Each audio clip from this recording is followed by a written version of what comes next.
up, everybody? It's your host, Ruth the Truth, here on the Tom Gronkowski Show, where we talk about Tom Brady and Rob Gronkowski and their move from the Beantown to the Bay. We are going into our second season with Tom Brady as the starting quarterback for the Tampa Bay Buccaneers, and we are just 8 days away from the NFL kickoff. Now, week one is going to be buttery, let me tell you. We have the Dallas Cowboys traveling to the Raymond James Stadium to face the deadly defense in the Bay. Now, I feel bad for Dak Prescott. Being a Dallas Cowboys fan, always been a fan of Dak Prescott. Really sad the way that he went down last season against the Giants in that Week 4 game. But having him come back for the first time after not playing for over a year, and you're going to be playing against Tampa Bay, who had the most disgusting defense and brought all 22 starters back. So you already know we have Tampa Bay returning with all of their gears in place. And, Dak has definitely got his work cut out for him. And I know his doctors are definitely sweating. And I know you guys are probably paying attention to Hard Knocks, which is the Dallas Cowboys and their training camp and their journey as they start the season. And there's been a lot of talks about Dak Prescott and the injury in his arm and his throwing shoulder, issues like that. They held him out of preseason. So it's all going to be brand new week one, seeing how Dak reacts to coming back from injury. I do have him being the comeback player of the year after going down with the ankle injury and dealing with all the controversy of the Dallas Cowboys and the contract signing and all that drama that came with that. I have him coming back as the comeback player of the year. Alex Smith was the trophy winner of that last season. And I think Dak takes it this season. But in this episode, Coach Jay and I are going to be talking about the preseason matchups. I know you guys haven't seen us in a couple weeks. Sorry about that. I had finals and then vacation and lots of things were going on. But we are back in action, and we are going to be coming to you week by week as the NFL season starts to kick off. And September 9th, the Dallas Cowboys are coming here to the Raymond James Stadium to face the Tampa Bay Buccaneers. I'm going to get with Coach Jay to see if maybe we could do like a pregame show, postgame show, something to help the audience and let you guys be informed of everything going on here in Tampa. I'm only a mile away from the stadium, so it's pretty awesome that I'm that close and could just kind of feed it through the stream of what's going on here in Tampa. But without further ado, I know I've been talking a lot. Sorry guys, I've missed you. I'm gonna bring my co-host in here, Coach Jay Morgan, my friend. Welcome to the show. How you been? It's been a while. Yeah, it has. It's been a while. But hey, we're back now. Let's get it going. We back now. That's all that matters. NFL season's about to start. So, ladies and gentlemen, you will see us every week. Because every week, Wednesday, we're going to try to be a little more punctual and be ready by 9. But I'm always trying to download last-minute videos. And, technology never works out in your favor when you need it to. So, sorry about the couple of minute delay. But, Coach Jay, tell me about preseason. Let's get right into it. Now, the Bucs didn't look so great in preseason. I mean, not that we care. Last year, we didn't see Tom Brady have any preseason games. And going into week one of last year, Tom Brady had no audience. So now this is going to be our first time witnessing all that. They obviously had a lot of fans enjoy preseason. But what was your biggest take? Let's start with the Bengals game. The Tampa Bay Buccaneers lost 19-14. The starters did play a majority of the first quarter, but let me get your take on week one of preseason against the Bengals. Anything stand out to you? Just looked like we had to get on rhythm. Like when the starters were in, it was up and down moments that I kept seeing, and I don't like that because that's what happened last year at the beginning of the season in the regular season. I don't really trip on preseason games because of the simple fact is I've been in Indianapolis for years before this, and I've been watching the coach and them get killed for years, but we know they're going to come out 10-6, 10-4, 12 and something. So I don't really trip on the preseason games. I'm do the same thing here. I'm not really panicking or anything on preseason games because I know when that number one season game start and the season is in full going, that Tom Brady and the other men are going to get it going because they know that this stuff is real. But I don't want you to have habits of being, how can I put this, fatigue. Don't have habits of that. those you're making bad habits, and if you do not fix those bad habits, then when we are in the game during the regular season, those bad habits are going to occur again. So the Bengals game kind of had me the whole time like this. What? But I wasn't mad. I was like, nah, that's all right. Yeah, I mean, preseason is all about giving those, those rookies a chance to earn a roster spot. And as of Tuesday at 4 p.m. Eastern Standard Time, all 32 NFL teams cut down their rosters to a 53-man roster because Week 1 is about to be underway. So it's time to trim the fat. It's time to make sure everybody is locked in, and the players that you do have are going to be the efficient players to carry out the roles throughout the season. So is there any names that you might have seen when it came to cutting down depth chart that maybe you were surprised, or somebody you didn't think was, going to be cut from the Tampa Bay Bucs? Anybody stand out to you? Oh, the only person that stands out to me is still around, and that's my man Joe. He ain't going nowhere. You're going to stay. Joe Tryon has been efficient from Week 1. It was a little bit of a mishap when he got called for that roughing the passer against the Bengals. I actually got a clip of that. He's just the first step agility. I mean, tackle doesn't even touch him. That's tough. I mean, it's a form hit. Right? But you know what? It's okay because we saw him come back and make some really efficient plays and putting a lot of pressure on the Texans quarterback. His name is slipping me at the moment. Their second string quarterback.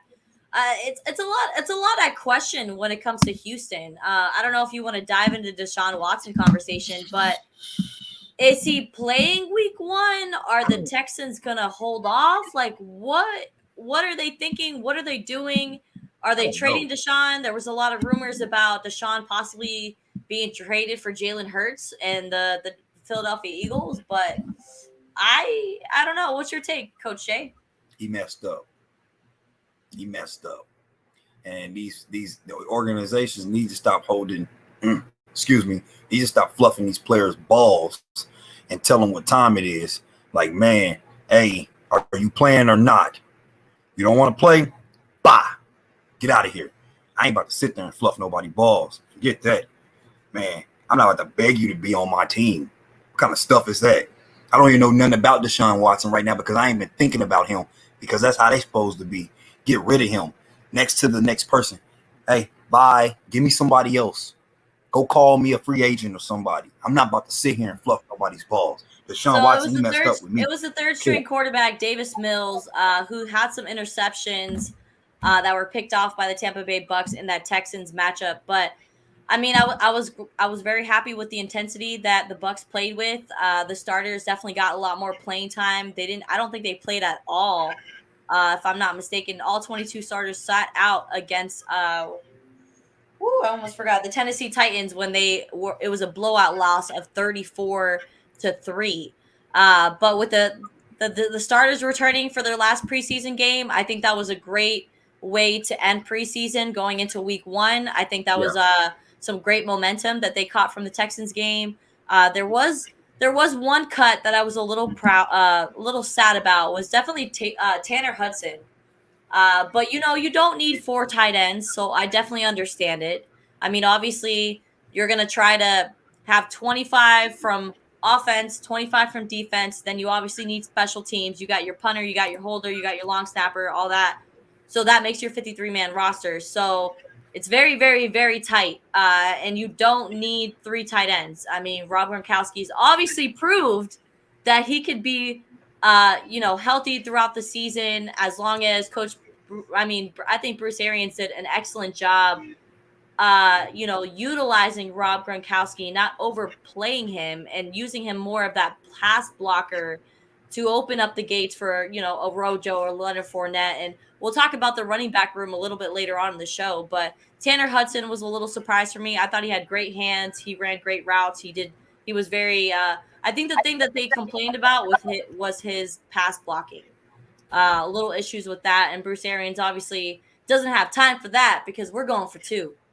Yeah, because we're a passing team. Like, we run the ball, but we're a passing team. If you can't pass block, I can't really have you on my squad. I mean, That means if we drop back, Tom, hey man, it's gonna have to be quick because this guy over here, he can't really pass block. And Tom's gonna look at me and be like, so why is he still here? You're right, Tom. You're right. My bad. Hey, cut his ass. Get rid of him. Yeah, I mean, the Tampa Bay Bucs don't have time to sit around and coach people a lot. No, they're championship winning team. They're trying to kill the stigmatism of Super Bowl hangover. And I mean, I think it's the first team in NFL history to ever bring back all 22 starters. I mean, obviously, after winning a Super Bowl, everybody becomes a lot more expensive. Yeah. I could have swore that Leonard Fournette was going to be out of here. I really thought Leonard Fournette was going to get traded to the Steelers, or there were talks about him going to the Browns, Jacksonville Jaguars, but he stuck around. He said, "I'll take the money you guys give me because you guys put me in the best position to win another Super Bowl." And I mean, you made me Lombardi Lenny, so he's got to stick around. You know better. Sit back. Take what So you Ronald Jones has been named the number one running back in that running back room. Now they got four. They got four good ones. That's okay. They have Ronald Jones. They have Leonard Fournette. They picked up Giovanni Bernard from the Cincinnati Bengals, who was, I mean, I've heard it from Cincinnati fans that he was a pretty sturdy running back. He did great. He was a pass catching running back, which is exactly what the Tampa Bay Bucs needed in that running back room. A pass catcher, someone who can be that efficient third down back. And I think Giovanni Bernard is going to be that piece for us. I did see him. I don't know I can't remember if it was Tennessee or Texans. It was one of the T teams that he looked like he hurt himself. He was staggering a little bit coming off, and he was kind of like rolling his ankle. So that's something to keep an eye on. But all fingers crossed he is healthy. And then we have Keyshawn Vaughn, who everybody was, riding high on last season. Didn't really do much, had a lot of drop catches, rode the bench for a majority of the season, but still earned a ring at the end of the day. So he might have an opportunity to maybe climb up the ranks this season. But I think Ronald Jones and Leonard Fournette have it down packed. But if you had to pick Rojo or Lenny, who you taking? Rojo. And why are you taking Rojo? Because Rojo is faster and he moves quicker. Lenny is a power back. I don't really mess with power backs. I can respect that. Playoff. I don't trust Leonard Fournette. I don't trust him. All right, so his consistency in the regular season could be off. I hear your point there. They were about to fire him. I can't trust him. You need a wake-up call. It was a wake-up call. Hey. Sometimes these LSU Tigers come with this little stigmatism where it's like they have to be on top at all times, and when they aren't on top, they start to pout. So we just had to let the Tiger roar for a second, but we put him back in place. He was making the plays when they needed to be in the playoffs. But the whole time in the playoffs, I was like, dang, I can't believe this. I was still in shock. But the other half of me was like, I don't trust him. You ain't sold. I don't trust Leonard Fournette. I don't trust him at all. He gonna get mad at me, but I don't care. I don't trust him. I tell him to his face. Speak the truth. I don't trust you. I mean, hey, you doing your thing. I don't trust you. Right. Yeah, I love Leonard Fournette. I think he's a really comedic, a light spirit in the locker room. He posted a video after the Tennessee Titans and the Tampa Bay Buccaneers had that joint practice when all things went to hell and a couple fights had broken out, and Antonio Brown took a couple swings at one of the veteran defensive backs for the Tennessee Titans. He called him the heavyweight champ. I thought that was hilarious. Speaking about heavyweight champs, did you watch the fight this weekend? I just have to ask. We're gonna come off the football topic for just a second. Did you watch the Tyron Woodley Jake Paul fight this weekend? Yeah, it's comedic. Why? I don't understand. Why? Why did I watch? Why'd you watch? Because it's comedic to me. I waited the next day and caught the highlights. I wasn't about to watch. I wasn't about to convince my friend to waste no $60 and no pay-per-view for Jake Paul. Not doing it. You go see it somewhere. and get you something to eat at the same time. What I'm really looking forward to is this Tyson Fury trilogy rematch with oh my god, Wilder. His name like slipped me for a second. Ah, That's coming up shortly. While I was in Las Vegas, I went to Las Lucky. Vegas twice in 1 month. I'm crazy. But Lucky. while I was in Las Vegas the second time, I went to the Manny Pacquiao fight, and they were, promoting the Tyson Fury fight everywhere, and it is the trilogy. Now, I couldn't remember who won the first time between those two. Was it Tyson or was it Wilder? Or has Wilder lost both fights? No, Wilder won the first one. And then Wilder won the first one. Then the dude, we talking about the dude from London, right? Yes. Yeah, Wilder won the first one. And then this time, the second time, the dude embarrassed Wilder. My God. He made Wilder look like Wilder tried to complain about it. He said that his equipment walking into the match was because he wore like this crazy costume, this mask, samurai looking thing. It was like a whole jacket, long sleeve with like gloves and like a helmet and pants. And he tried to tell everybody like that it was overweight and it was too heavy, and that's why by the time he made it to the ring, he was exhausted. Don't really know how true that is. Don't really know if I care, but I'm locked in on this Tyson Fury Wilder rematch trilogy. I'm taking Tyson. I'm taking Fury. Wilder let me down. All day. He let me down. He let me down. He let us all down. He sat there and act like he didn't know how to fight. Here's the thing about it is with Wilder. Wilder's a street fighter. So then when the other guy started fighting professional, like a boxer, he didn't know what to do. Because if you come out there and you try to brawl with somebody, if they brawl back with you, 9 times out of 10, if you're a brawler, you're going to knock them out. But then if they know how to box and you just know how to street fight, they about to mess you up. Because then he stopped swinging. Dude licked the blood. Licked the blood off of him. He ton you. Oh yeah, my God. That was totally inappropriate. I was like, why? Why did you do that? Like we know you're an animal, but geez. No, you got to put more on it because the dude was talking so much trash. What's the name to him? So Wilder was talking so much trash to him. So yeah, he letting them know. Y'all, I licked your blood off of you too. Y'all. That's so tight. I was like, I was eating Hooters. I remember that night. I eat Hooters. I was with somebody. I eat Hooters. I like, hit him. He don't even want to fight no more. Hit him. Give me another order. Give me another round of one of those wings. He didn't want to fight no more. Talk about wings. You're making me hungry. Well, guys, thank you for tuning in. We're going to take a quick commercial break, and we'll be right back. Pharmaceutical company Prevacus says their new concussion medication Prevacol helps repair nerves and promote cell growth. We can get the drug in the brain in less than 5 minutes. And our plan is when we get that diagnosis on the field of play, give the drug nasally, get it in the brain quickly. When it gets in the brain, it actually gets into the nucleus of your brain cells, and it reduces swelling, inflammation, and oxidative stress at the same time.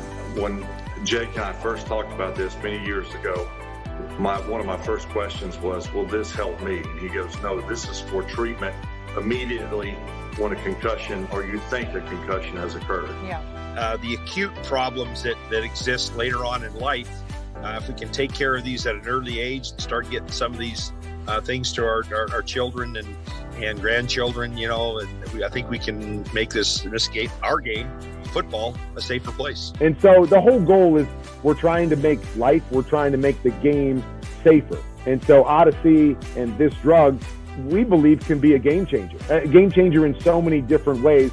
Yes, on the football field, in the game of football, because that's where my passion lies, but also in the game of life.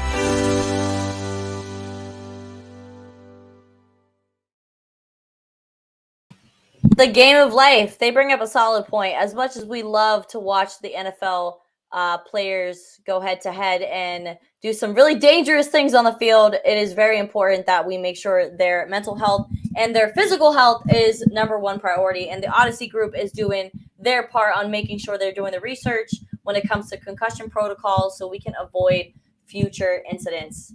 Thank you for Odyssey Group for representing the Fans Only Sports Network. I'm back. It's Ruth the Truth. How's everyone doing? Hope you're having a fabulous week. It is Wednesday night, Wednesday evening. Make sure to take a second to subscribe to the Fans Only Sports Network YouTube page. Hit that subscribe button, share the video, do whatever you got to do. Appreciate you. We're bringing back Coach Jay into the mix. Coach Jay, I got the highlights for the Texans game. Do you want to watch it, my friend? Yes. Stay tuned. Here we go. Again, and getting Mike Evans involved for the first time. He's got a first. But in terms of placing the ball where it needs to be, there are a few better. First down at the 37. Brady again over the middle. Open receiver and down to the Texans. Second down and 7. Texans bring pressure. Brady throws on a slant. It's Brown twisted down with a first. It is built to stop the intermediate routes, but if you miss on the edges, you're in trouble. First down at the 24. Brady again. High toss. Pulled down. Touchdown. Chris Godwin.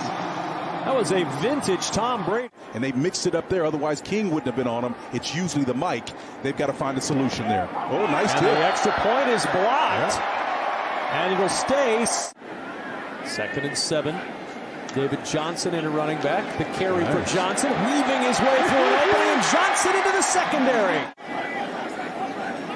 On first down at the 43. Alex Erickson on the sideline. Erickson gets 9. Nudged. 13th play of the drive. Second and 10 at the 22. Taylor, pressure up the middle. He's in trouble, able to get away. Taylor turning the corner. He can run, and Taylor dances. We told you at the top of the broadcast they wanted to see consistency and productivity from the run game. Showing it on this drive. 3rd and 9 at the 21. Taylor to the air. He's got a man opens. It's his tight end. For 91 yards on the last drive. Going to work from the 7-yard line on first down. He'll throw from the end zone. Brady, it's caught, it's Godwin, and Godwin across the 35 and out of bounds at their own 39-yard line. And on first down, a run for Jones. Ronald Jones breaking a tackle before Reed can pull him down. O.J. Howard in motion for Tampa on first down. Quick swing to Antonio Brown with a blocker in front, and Brown ushered out at the Texans. Brady steps up. Left sideline, Brown with the catch at the 25. Jones bouncing to the outside. A lot of green in front, and he'll high step it in. It's Rex Burkhead in the backfield next to Taylor. Bucs rush 4. Taylor in some trouble. Ball is out, loose on the turf, still loose, and a battle for it at the 33-yard line. Tampa says they have it, and they do. Gabbert.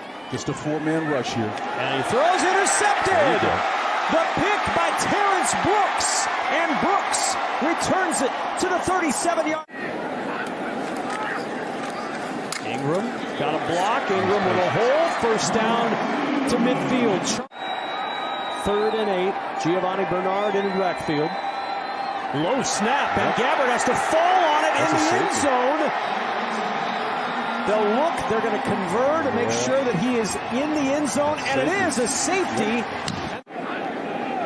43-yard line. Mills with time to the sideline, trying to come back for it. It's intercepted.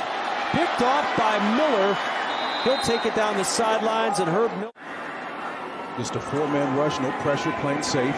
Gabbert steps up, pressure comes, and the pocket collapsing. Trying to make an explosive play happen. On 2nd and 5, Mills going to run.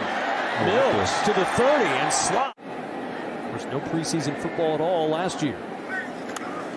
Bucs bring pressure. Mills steps up, throws to the sideline, and it's intercepted. Second pick throw. It's cover 2. Gabbert throws short again to his tight end Brait, and Brait down 7 seconds and counting. Gabbert going to run one more play. Throws incomplete, and with 2 for Borregales, and the kick right down the middle, and Tampa will 2nd and 7 now back. All right, so that was the highlights of the Houston Texans game. Obviously, we had a lot more success in our last preseason game, and it was great for the Tampa Bay Bucs to end the preseason with some momentum rolling. I'm going to bring Coach Jay back in here. Hey, Coach. Hey. So, the Texans, they seem to be running the ball a lot during that Bucs game. Yeah. What worries you about them being able to clog up that line to stop the run? Because it looked like they struggled a little bit against the Texans. I was just about to say it. The Texans is running the ball, and it don't look like we can stop the run, and that's bad. At the end of the second quarter, it was kind of shocking to look at the numbers. The Texans rushed for 119 yards by the end of the second quarter, with the Tampa Bay Bucs only running for 29 yards. Now, obviously, passing yards was way more elite than the Texans, but it's still something a little concerning to keep your eye on when it comes to the run game, because we got Ezekiel Elliott and Tony Pollard headed to the Ray J in just 8 days. So that is something to keep an eye on. That's exactly what I was thinking. If Yeah. you can't stop the run against the Texans, imagine what Zeke is going to do, because the Cowboys are going to look at that tape and be like, okay, what runs did they run to get success? Okay, cool. And that's their running back. So we got Zeke, and we're going to run that same thing, a form of it. Okay, we're going to write that down. We're going to do a little bit of that. We're going to do a little bit of wham. We're going to come with dive. We might throw in toss a little bit. We're going to throw in zone. All right. Might even put an inside trap in there. They don't look like they can stop. Bucs, hear me out. I know you guys pass the ball. That's what you do. Okay, but even the best teams, like I told y'all when we was in the playoffs, in order for you to win, you must be able to run the ball, play defense. If you can't stop the run, you are setting yourself up for failure. That means I could come with any mediocre team and actually put up a show with you, because I'm going to run the ball. And if you can't stop it, I'm going to keep running it. Then when I think you are going to, I'm going to start opening up play actions, leaving people open now. I'm going to mess with that head now. You must stop the run, period. When you're on defense, you stop the run. You want somebody to pass 24/7 because they're going to slip up. When you're on offense, you want to run the ball. Bucs, stop that run. That is bad. You guys better be doing run defense for the majority of practice, because when Zeke come here and Zeke ain't trying to get embarrassed, it's over. Stop that run. Have to. Yeah, we had David Johnson, the running back for the Houston Texans, averaging 7.5 yards per carry. I like him. Unacceptable. I like him. He used to play for the Cardinals. And then we also have Mark Ingram. Didn't Mark Ingram used to play for Baltimore? Yeah, they got rid of him because the Saints got rid of him. That's another guy I don't trust. These guys, this is what thing about it is, like you said about the LSU guy. These Alabama dudes be getting on my nerves because they had their balls fluffed for so long that then when they finally get to the NFL, they think they can just sit back and just kick back. Oh, I made it. It's cool. No, it does not work. Every time when the Saints told Mark Ingram they was going to get rid of him, then he'll show up for the next game, boom, boom, boom, do what he's supposed to do. Then in the next couple of games, he go right back to it. Inconsistency. It does not work. People are not playing. I don't care if you're from Alabama, Oregon, the Big Ten. It doesn't matter. If you are not doing your job, you are fired. Period. I'm not holding you around. And they get mad when people do it. Oh, well, that coach, man, he was just bogus. No, you didn't do your job. Get in the NFL. Can't make excuses forever. Absolutely. Now, the running back room for the Houston Texans is pretty depth. They have Mark Ingram, David Johnson, Phillip Lindsay from the Denver Broncos, who had success in the NFL, Scotty Phillips, and Rex Burkhead. Burkhead. I don't know why I said Burkhead. So keep Johnson, keep Lindsay. I don't really have nothing to say about Ingram. They can do whatever they want to do with him. Throw him to the Lions for all I care. Throw him to the Lions. I see what you're saying. But yeah, I think Deshaun Watson is the biggest question mark for that Houston's organization now, with all the accusations that happened during last season, towards the end of the season, during the offseason, all the noise that came his way. Huge question mark whether or not he's going to be available. And I don't really think they can count on Tyrod Taylor and Davis Mills. What do you think about their QB situation? Should they go get Cam Newton? I mean, yeah, if they can. Yeah. Yes. That would be an ideal situation for everybody involved. Yes. You know he might not do good in the first year. Yes. So, all right. So now that we're on the topic, are we surprised that Cam Newton was cut from the New England Patriots? I am not. I was surprised that Belichick and Josh McDaniels decided to bring him back after throwing 8 touchdowns and 10 interceptions and being the 18th in the league in QBR. Not acceptable. Not after Tom Brady played there for 20 seasons and brought 6 Super Bowls.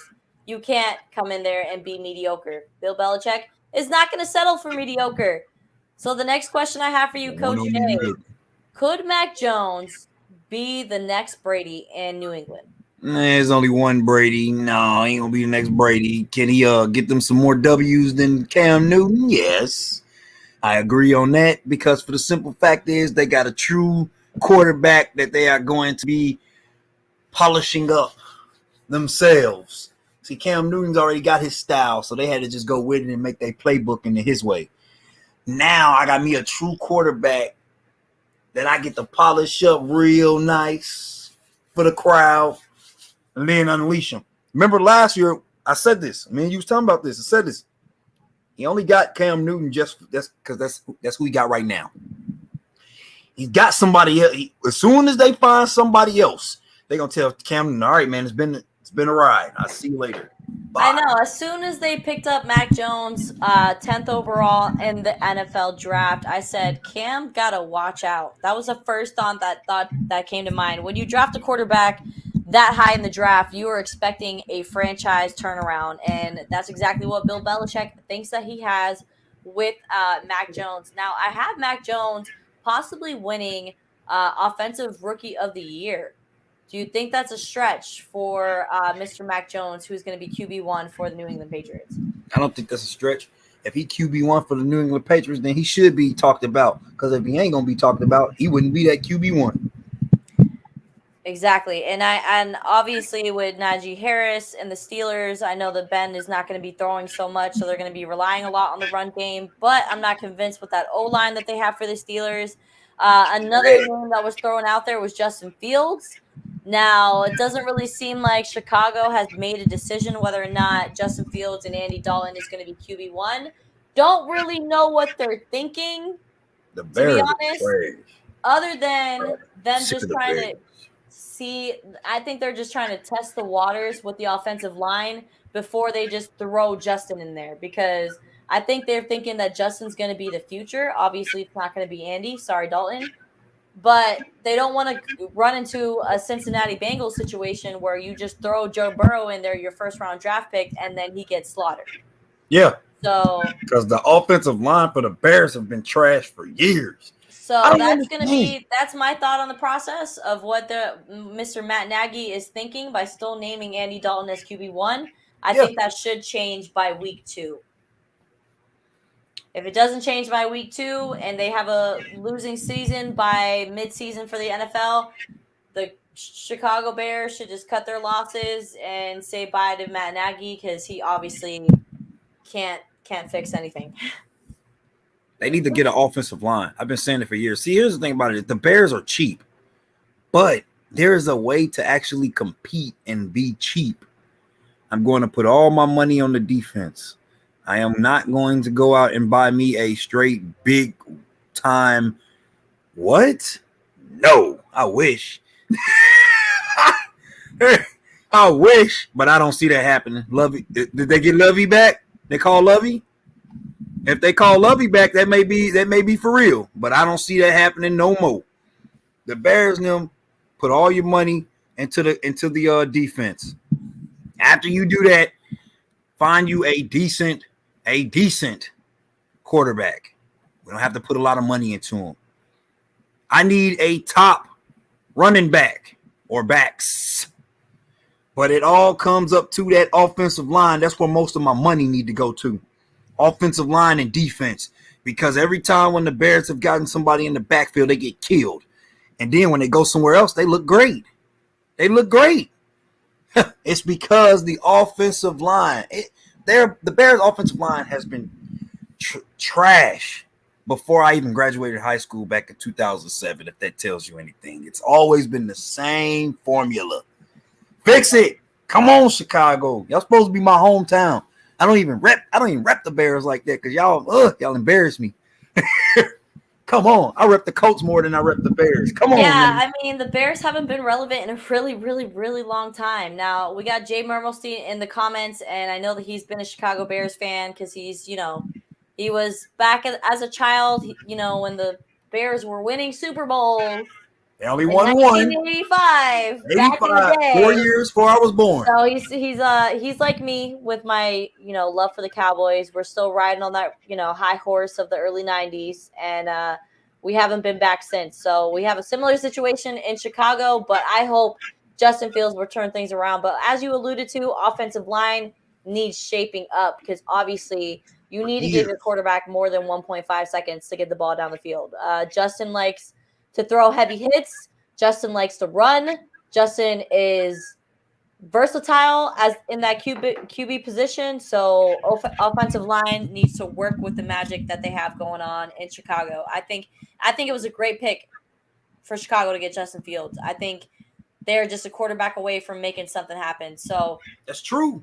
They need the offensive line and that quarterback will shine. Now, I was on a podcast right before we hopped on the Tom Gronkowski Show, and people were talking about how it could be the Chicago Bears beating out the Packers in the division. Now, I know all the drama with Aaron Rodgers kind of clouded everybody's, palate, but how do you think the Bears will match up against the Green Bay Packers this season? I hope honestly, when we play against the Packers, I do always root. Okay, I root for both. I root for the Bears because it is Chicago. At the end of the day, I'm about to get that new tattoo, my new Chi-Town tattoo. Okay. What part of Chicago are you from? South Side. South side. What you call it? So I root for the Bears, but I like Aaron Rodgers. Who doesn't like Aaron Rodgers? He's a nice guy. He's a bad man. Yeah, I like him. So when I see, I hope that the Bears actually do it because they should. Because it's a lot of toxic relations over there with the Green Bay Packers. So they should do it. If they don't, and if I'm not mistaken, they just got rid of an offensive lineman that Aaron Rodgers has been riding high on for quite some time. So continuing to stir the pot in Green Bay. They go Bears. Bears are going to win then. Bears are going to win. Well, I want them to. I like Aaron Rodgers. They need to stop messing with Aaron Rodgers. He's the all-around guy. And if Aaron Rodgers was sitting there actually, going to war for you, and all he wanted in return was just some respect and a couple of questions asked first about what he think about it, that's not too harsh. And I loved how he was straight up with the media. He was like, "Yeah, I was mad. I'm not gonna lie. I didn't know I didn't know if I was coming back or not. I'm being straight up. Like things happened. I mean, I had to go on vacation and get engaged and spend some time with my fiance to realize how much I mean to this organization and vice versa. So I was really happy of his attitude of his return and how he's just been, taking everything with all the media. Of course, the media does a great job with kind of stirring up the pot as much as possible, but Aaron Rodgers has kept it clean and professional. So definitely got to, salute him for that for sure. But let's get back to Tampa Bay Bucs. Now we have Tristan Wirfs going into his sophomore season as a defensive, as an O-lineman for Tom Brady. What are some high expectations for Mr. Tristan Wirfs, who is going to be a sophomore in his NFL career? Don't turn it around. Keep continuing being great. Don't pull a Donovan Smith. Yes, don't do that. Every play, see, these offensive linemen got to understand, especially when you got like a high-priced guy back there. Your paycheck is based on that guy that you are protecting. If that guy back there that you are protecting gets hurt and it happened to be your fault, your life is about to turn upside down, especially here, because people here is crazy. They got Tom Brady. Man, you might be getting death threats, all that stuff said to you. Real talk, real talk. It is very important for you to keep this man untouched. This is a championship city with a championship team, and we have a championship quarterback. We need to keep it going because don't nobody want to see the backups get in because we already seen during preseason how that go. So we don't need to do that. All I can say to you is take one play at a time, continue being great. Don't get bigger than the moment. A lot of people, when they win Super Bowls, they think that they can't be touched no more. They ain't got to work. That's my biggest question mark when it comes to the Bucs is how they're going to recover from all the celebratory boat parades happening after them winning the Super Bowl. Let's see how they bounce back. I mean, all 22 starters are in place. Tom Brady's in his second year. Rob Gronkowski's in his second year with the Bucs. The offense looks like it's down packed. Brian Leftwich knows his offense, knows everyone's strengths, what they're good at, the plays that are more efficient for them. So I've got high hopes for the Bucs this season. But next episode, we're definitely I need all of my audience back for next episode because we're going to be doing a preview show because it's going to be Wednesday night when the game is Thursday evening. And I will hopefully find out by next week whether or not I will be fully credentialed for the Dallas Cowboys Bucs game. Fingers crossed. I went to a press conference at the Raymond James Stadium and got familiarized with the PR department. So hopefully that will work in my favor and I will be in the building for the Dallas Cowboys Tampa Bay Bucs matchup because that is probably the number one game that is on my Dallas Cowboys schedule that really has me enthused and nervous at the same time. X's and O's will be back that week. Come again? X's and O's will be back. Yes. Once the NFL season kicks off, we will be back to Coach's X and O's towards the end of the show, as well as the moment of truth. I will be picking a scenario or something that happened within the NFL week, and we will discuss it here on the show during the moment of truth. Any final thoughts, Coach, before we say goodnight to our audience? Y'all put y'all seatbelt on and get ready for this ride. 8 more days. Vroom, vroom. Let's go. All right. I'm hyped. I'm joining a flag football league here in Tampa. We're going to be starting October 4th. It's going to be a game every Monday, and every team gets into the playoffs. So super excited for this co-ed league. But that's my exciting news. Also, look out for the podcast Bucs Babes that will be dropping for Bucs Report within the week. And Beauty in the Cleats is still cooking in the pot and will be released in the next month. But that's all for me, folks. This is Ruth the Truth and Coach Jay Morgan with the Tom Gronkowski Show, bringing you the best news of the Bucs. And we will see you next Wednesday at 9 p.m. You guys enjoy your week. And, yeah, just take care of each other. Go get vaccinated. Do what you got to do. And we'll see you guys next week. Take care.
It's a ceremony?